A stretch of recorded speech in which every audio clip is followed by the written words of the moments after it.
Bonjour Céline. Bonjour Julien. Bonjour. Est-ce que vous pouvez nous expliquer quelle est votre blessure?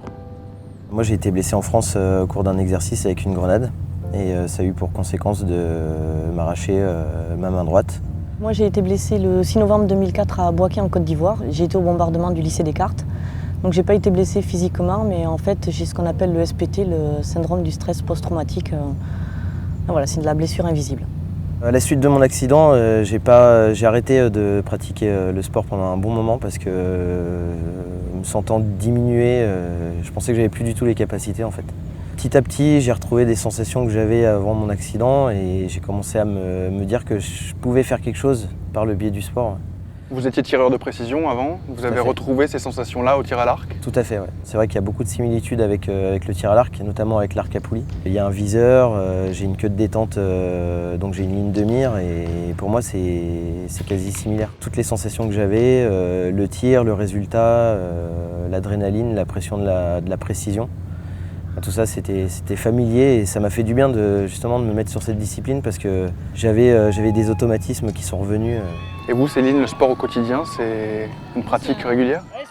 En ayant été sélectionnée pour les Invictus, j'ai cherché justement à plus me perfectionner et à m'entraîner plus correctement et on y prend goût en fait. On prend goût à l'effort et on se dépasse. La blessure invisible, elle est très dure à accepter et très dure à faire comprendre aux gens. Et aux Invictus, il n'y a pas de regard. Personne ne va nous juger, personne ne va nous montrer du doigt. Énormément de blessures différentes, enfin, en service, pas en service, amputé, pas amputé, visible, invisible. On est tous là, on est tous pareils, on se donne tous à fond. Et rien que pour ça, en fait, voilà, on a envie de donner le meilleur de nous-mêmes, de se dépasser.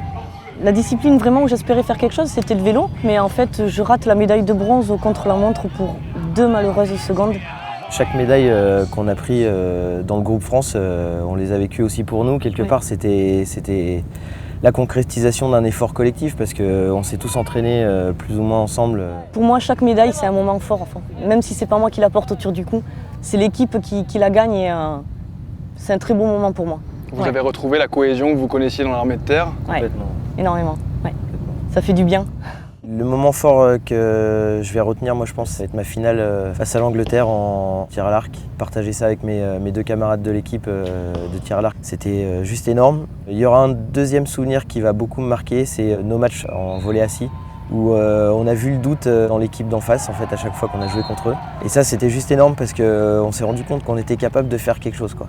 Moi le moment fort ça a été l'entrée de l'équipe de France dans le stadium avec 5000 personnes qui nous applaudissent. Notre drapeau, nos visages sur écran géant, c'est un très beau moment pour moi. Ouais.